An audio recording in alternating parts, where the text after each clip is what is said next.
Markus 1 ayatnya yang pertama sampai dengan ayatnya yang ke-45. Yohanes Pembaptis. Inilah permulaan Injil tentang Yesus Kristus, Anak Allah. Seperti ada tertulis dalam kitab Yesaya, "Lihatlah, aku menyuruh utusanku mendahului engkau. Ia akan mempersiapkan jalan bagimu." Ada suara orang yang berseru-seru di padang gurun, "Persiapkanlah jalan untuk Tuhan, luruskanlah jalan baginya."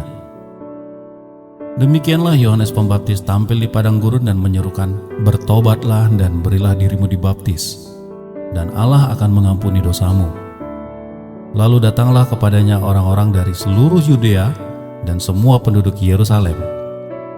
Dan sambil mengaku dosanya, mereka dibaptis di sungai Yordan. Yohanes memakai jubah bulu onta dan ikat pinggang kulit, dan makanannya belalang dan madu hutan. Inilah yang diberitakan, "Sesudah aku, akan datang Ia yang lebih berkuasa daripada aku. Membungkuk dan membuka tali kasutnya pun aku tidak layak. Aku membaptis kamu dengan air, tetapi Ia akan membaptis kamu dengan Roh Kudus." Yesus dibaptis Yohanes. Pada waktu itu, datanglah Yesus dari Nazaret ke tanah Galilea, dan Ia dibaptis di sungai Yordan oleh Yohanes. Pada saat Ia keluar dari air, Ia melihat langit terkoyak, dan Roh seperti burung merpati turun ke atasnya. Lalu terdengarlah suara dari sorga, "Engkaulah Anakku yang Kukasihi, kepadamulah Aku berkenan." Pencobaan di padang gurun. Segera sesudah itu Roh memimpin dia ke padang gurun. Di padang gurun ia tinggal 40 hari lamanya, dicobai oleh iblis. Ia berada di sana di antara binatang-binatang liar, dan malaikat-malaikat melayani dia.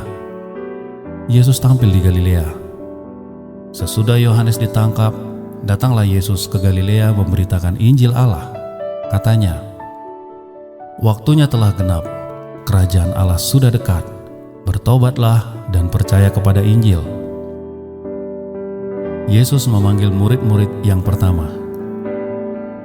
Ketika Yesus sedang berjalan menyusur Danau Galilea, Ia melihat Simon Andreas, saudara Simon. Mereka sedang menebar jala di danau, sebab mereka penjala ikan. Yesus berkata kepada mereka, "Mari, ikutlah aku, dan kamu akan kujadikan penjala manusia." Lalu mereka pun segera meninggalkan jalannya dan mengikuti Dia. Dan setelah Yesus meneruskan perjalanannya sedikit lagi, dilihatnya Yakobus anak Zebedeus dan Yohanes saudaranya sedang membereskan jala di dalam perahu.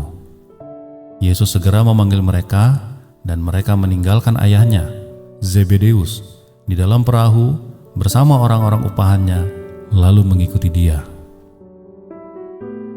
Yesus dalam rumah ibadat di Kapernaum. Mereka tiba di Kapernaum. Setelah hari Sabat mulai, Yesus segera masuk ke dalam rumah ibadat dan mengajar.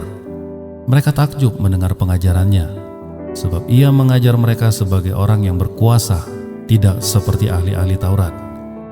Pada waktu itu, di dalam rumah ibadat itu, ada seorang yang kerasukan roh jahat. Orang itu pun berteriak, "Apa urusanmu dengan kami, hai Yesus orang Nazaret? Engkau datang hendak membinasakan kami? Aku tahu siapa engkau, yang kudus dari Allah." Tetapi Yesus menghardiknya, katanya, "Diam, keluarlah daripadanya." Roh jahat itu menggoncang-goncang orang itu, dan sambil menjerit dengan suara nyaring ia keluar daripadanya. Mereka semua takjub sehingga mereka memperbincangkan, katanya, "Apa ini? Suatu ajaran baru. Ia berkata-kata dengan kuasa. Roh-roh jahat pun diperintahkannya dan mereka taat kepadanya." Lalu tersebarlah dengan cepat kabar tentang Dia ke segala penjuru di seluruh Galilea. Yesus menyembuhkan ibu mertua Petrus dan orang-orang lain. Sekeluarnya dari rumah ibadat itu, Yesus dengan Yakobus dan Yohanes pergi ke rumah Simon dan Andreas. Ibu mertua Simon berbaring karena sakit. Mereka segera memberitahukan keadaannya kepada Yesus. Ia pergi ke tempat perempuan itu dan sambil memegang tangannya, ia membangunkan dia. lalu lenyaplah demamnya. Kemudian perempuan itu melayani mereka. Menjelang malam, sesudah matahari terbenam, dibawanyalah kepada Yesus semua orang yang menderita sakit dan yang kerasukan setan. Mereka berkerumunlah seluruh penduduk kota itu di depan pintu. Ia menyembuhkan banyak orang yang menderita bermacam-macam penyakit dan mengusir banyak setan. Ia tidak memperbolehkan setan-setan itu berbicara, sebab mereka mengenal Dia. Yesus mengajar di kota-kota lain. Pagi-pagi benar, waktu hari masih gelap, Ia bangun dan pergi keluar. Ia pergi ke suatu tempat yang sunyi dan berdoa di sana. Tetapi Simon dan kawan-kawannya menyusul Dia. Waktu menemukan Dia, mereka berkata, "Semua orang mencari Engkau." Jawabnya, "Marilah kita pergi ke tempat lain, ke kota-kota yang berdekatan, supaya di sana juga aku memberitakan Injil. Karena untuk itu aku telah datang." Lalu pergilah Ia ke seluruh Galilea dan memberitakan Injil dalam rumah-rumah ibadat mereka dan mengusir setan-setan. Yesus menyembuhkan seorang yang sakit kusta. Seorang yang sakit kusta datang kepada Yesus dan sambil berlutut di hadapannya ia memohon bantuannya, katanya, "Kalau Engkau mau, Engkau dapat mentahirkan aku."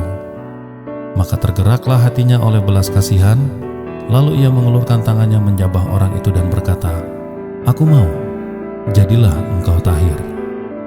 Seketika itu juga lenyaplah penyakit kusta orang itu, dan ia menjadi tahir. Segera ia menyuruh orang itu pergi dengan peringatan keras, "Ingatlah, janganlah engkau memberitahukan apa-apa tentang hal ini kepada siapapun, tetapi pergilah, perlihatkanlah dirimu kepada imam dan persembahkanlah untuk pentahiranmu persembahan yang diperintahkan oleh Musa sebagai bukti bagi mereka." Tetapi orang itu pergi memberitakan peristiwa itu dan menyebarkannya kemana-mana, sehingga Yesus tidak dapat lagi terang-terangan masuk ke dalam kota. Ia tinggal di luar di tempat-tempat yang sepi, namun orang terus juga datang kepadanya dari segala penjuru. Demikian firman Tuhan.